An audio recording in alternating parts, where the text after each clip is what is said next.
The recent decision by Mali, Burkina Faso, and Niger to withdraw from ECOWAS is a regrettable development. Why is Mother Africa torn apart? Ghana, Nigeria, Burkina, Mali, Niger. It's time we unite. From the gold-rich lands of Ghana to the oil wells of Nigeria, from the courageous streets of Burkina Faso to the deserts of Mali and Niger, Africa stands as a giant with untapped power. Yet today, this giant is chained, not by the strength of others, but by the cracks within.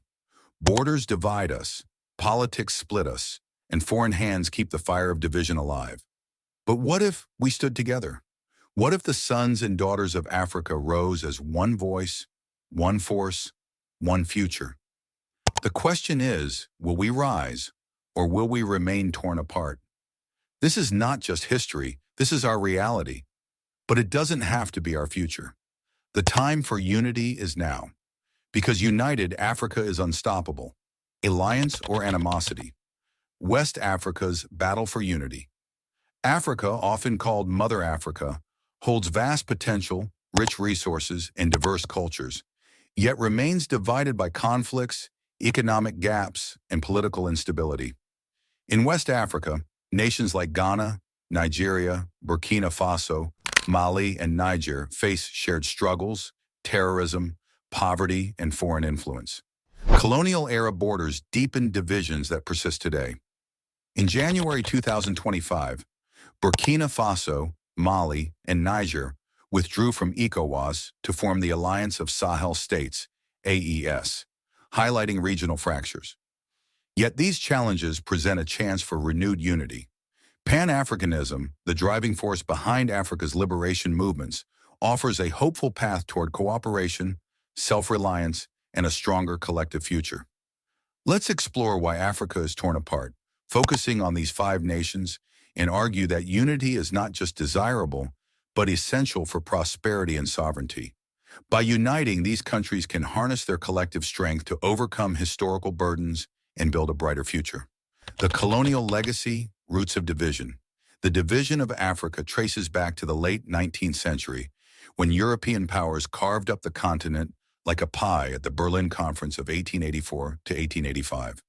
Convened by German Chancellor Otto von Bismarck, this gathering formalized the scramble for Africa, where 7 Western European nations invaded, conquered, and colonized vast territories without regard for indigenous, ethnic, linguistic, or cultural boundaries.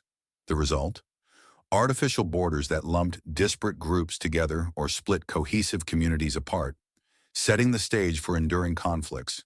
In West Africa, this legacy is stark.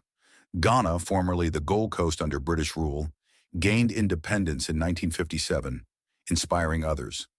Nigeria, a British amalgamation of diverse ethnic groups like the Hausa, Yoruba, and Igbo, has faced secessionist movements, including the Biafran War.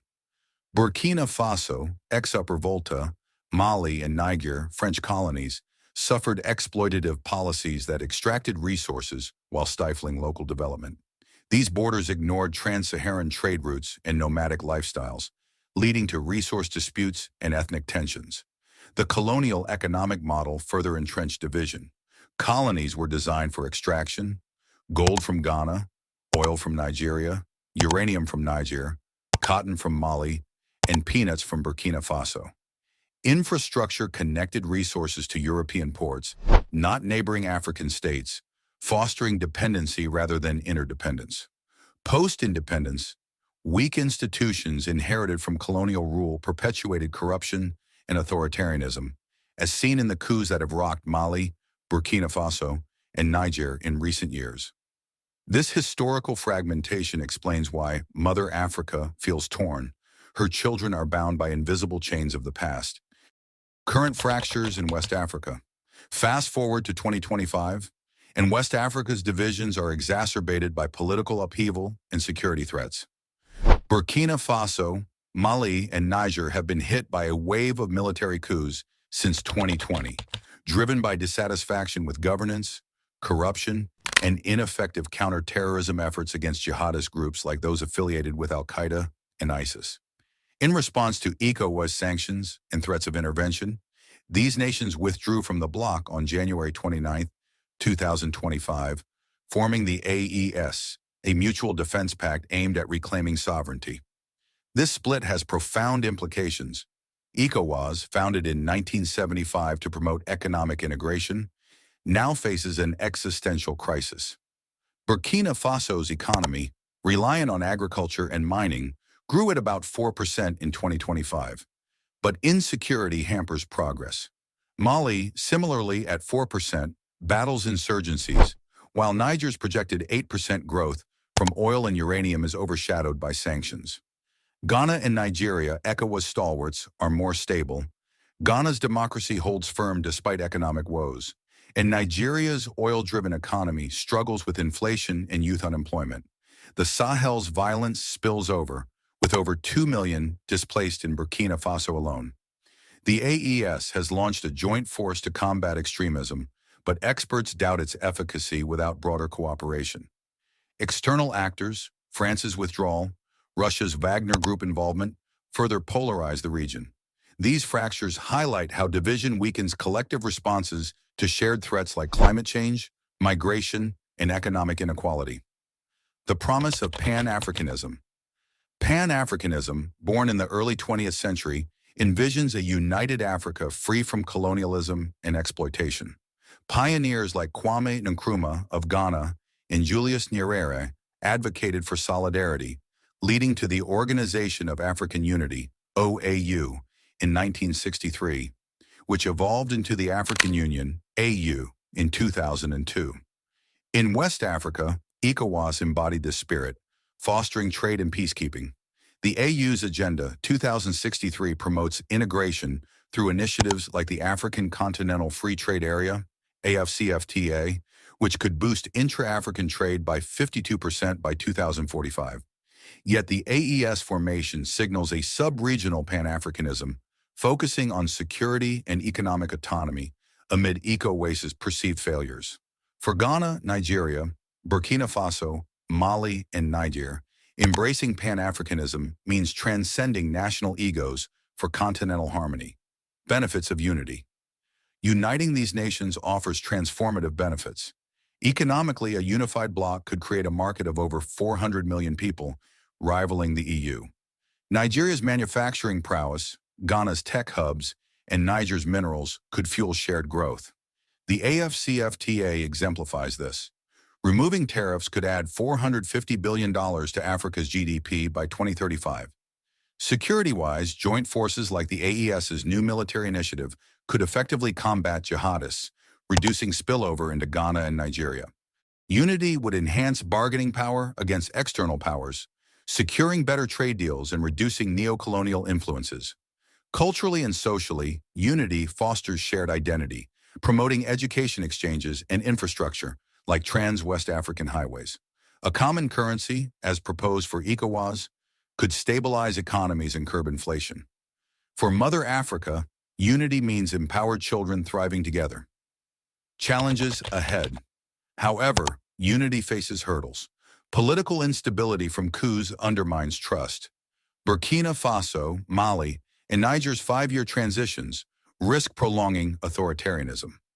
Ethnic divisions, rooted in colonial borders, fuel conflicts, as in Nigeria's farmer-herder clashes. Economic disparities, Nigeria's GDP dwarfs others, could breed resentment. Infrastructure deficits and corruption hinder integration.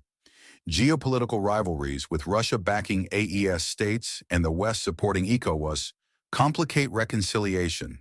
The AES-ECOWAS rift threatens food security and trade, with borders closures disrupting supply chains. Overcoming these requires dialogue, inclusive governance, and youth involvement. A call for united Africa. Mother Africa weeps for her divided children, but the time for unity is now. Ghana and Nigeria must lead reconciliation with Burkina Faso, Mali, and Niger, perhaps through AU-mediated talks. Expand AES into a broader West African alliance under Pan-African principles.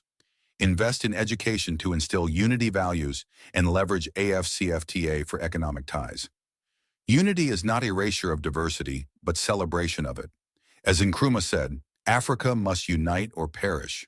For Ghana's entrepreneurs, Nigeria's innovators, Burkina Faso's farmers, Mali's artists, and Niger's miners, a united front means prosperity, peace, and true independence.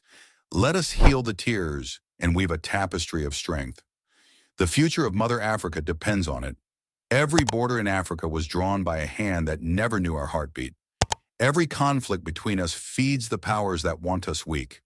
But our destiny, our true destiny, is not to remain divided. If we, the sons and daughters of Africa, choose to stand together, no empire, no force, no enemy can break us. The choice is ours, to remain fragments or to become a continent that roars with one voice.